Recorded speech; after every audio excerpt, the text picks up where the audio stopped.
Hi guys, welcome to podcast 37 of making a guitar in your garage. Okay, so I've polished the fingerboard, I've skimmed the frets. I haven't got a crowning file for my frets. Crowning file is when you skim the frets, you flatten them off and then you need to re-radius them. So you sort of file the edges basically. And normally you can buy files like this with a radius file with the file inside the radius. Sometimes I don't really like using them because you can't see what you're doing, and sometimes you take the top away again, so you're taking too much material off sometimes.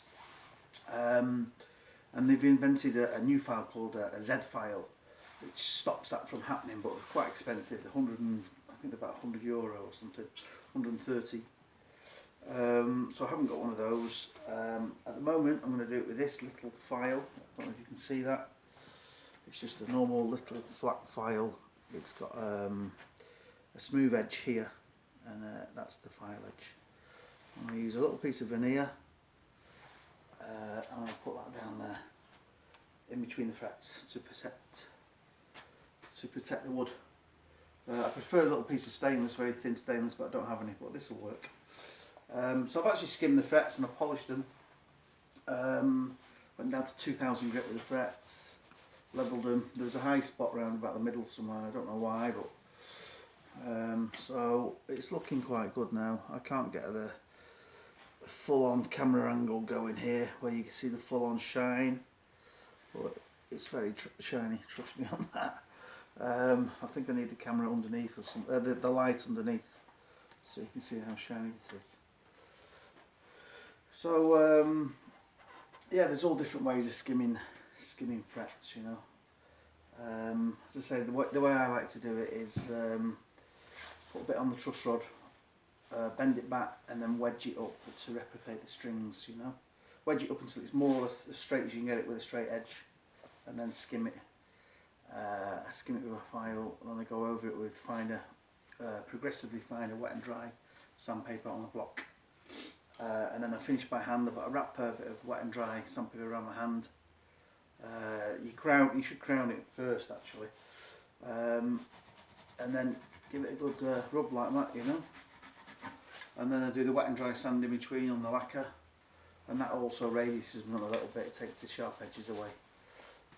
On the edges, I use a small block with wet and dry sandpaper on about this big, and do it like this, you know, along that way at the right angle.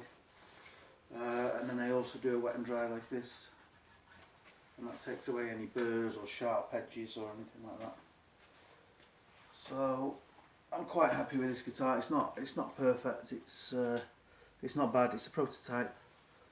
It could be better in some areas, you know. As I say, I'm doing it in my garage, so it's a bit tricky getting a perfect paint job. But it's not bad. It's got, you can't really see it there, but it's got a bit of a yellow. The lacquer was yellow, so it's got sort of a bit of an antique-y, yellowy lacquer to it, which I quite like it. It makes it look, you know, when you look at all these guitars, you get that yellowy sheen. So it's going to be quite a nice guitar. This is going to be great for somebody who's got long arms actually, because it's 24 fret, long scale Gibson, and it's quite a long way out the neck here. So it's going to be great for somebody who's into all the soloing, you know, past the second octave here. So the final thickness of the neck, it's a bit less than 43mm. It's about 42, which is quite nice. 10-inch radius here and 12-inch here. I think that's 25 centimetres and 30 centimetres here. So it's a teak fingerboard, mahogany body, mahogany neck. I think the angle on there is about 10. It's a bit less than the Gibson. There's no holes drilled here, so it's going to be a bit stronger than the Gibson. When I used to fix guitars, I used to repair guitars a long time ago, and I was having a discussion with a guy on the internet, Daryl Braun, I think he's called. Well, he's called Daryl. Darryl Broad, and he was talking about Gibson headstocks, and I agree with him, saying it's quite a bad design because they have a big hole cut away here, and I used to repair them all the time. Every 2 weeks I used to repair Gibson headstock because it snapped, and the design needs to change slightly, because if you fall backwards, you've got a big hole drilled here for access for the truss rod, and I think there's not much. There's about 4 or 5 mil wood here. So, and the angle's very steep, so if it falls on its headstock, it will break. I used to fix a lot of them back 30 years ago when I worked for Gordy Guitars, and we used to open them up. We used to get arrow dye. I believe that people don't use anymore arrow dye, so it must have changed over the years, but it was very good when we used it. And I'd use a heat gun, I'd feel the gauges, open the neck right up as best I could without cracking all the front. They have a veneer on here sometimes. Use a 2-part arrow dye epoxy, and I used to get it in there, heat it with a heat gun so it runs like water into all the grain. As I say, feeler gauges that we use for testing spark plugs on motors, used to get those into every little nook and cranny. And then we'd put plastic here, plastic on the front, 2 wooden blocks, clamp it up, and then we'd normally have to refinish the neck. You know, we'd take it all back to bare wood normally.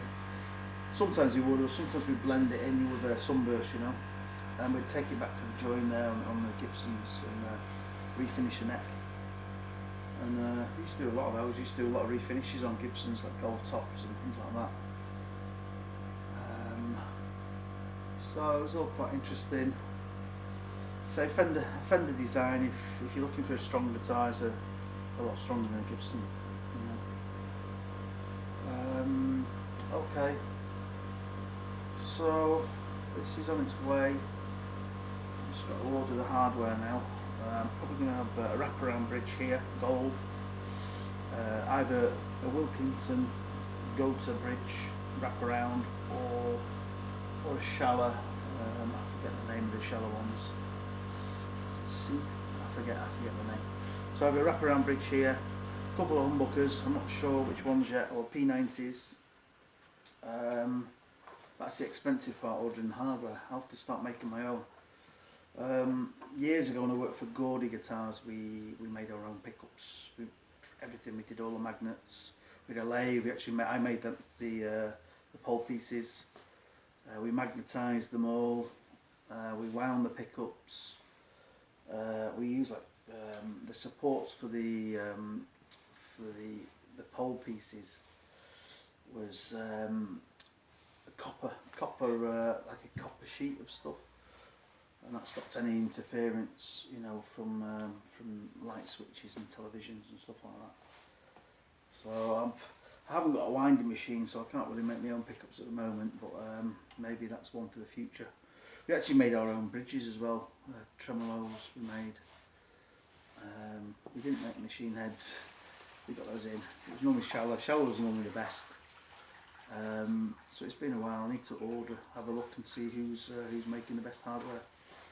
I looked at some Grover stuff the other day, and that was all the plating had come off it already. So Goto's not too bad, but I think shallow, from my memory, shallow was the best. Everything was, you know, the materials were really good. The nickel plate, chrome plating was good. Oh, is it nickel plating? Not quite sure. Okay, so stay tuned for that. I'll probably get some Ernie Ball strings on it. This one's got a 24 fret long scale, so it's nearly the same scale length as a Fender. I think it's about 12 mil shorter. I'm not quite sure, but it's about a little bit shorter than the Fender's one. So I'll put a set of 9s on it, 9 to 42. See how that goes. Maybe put some 10s on it. Alright, thanks for watching, and I'll see you next time.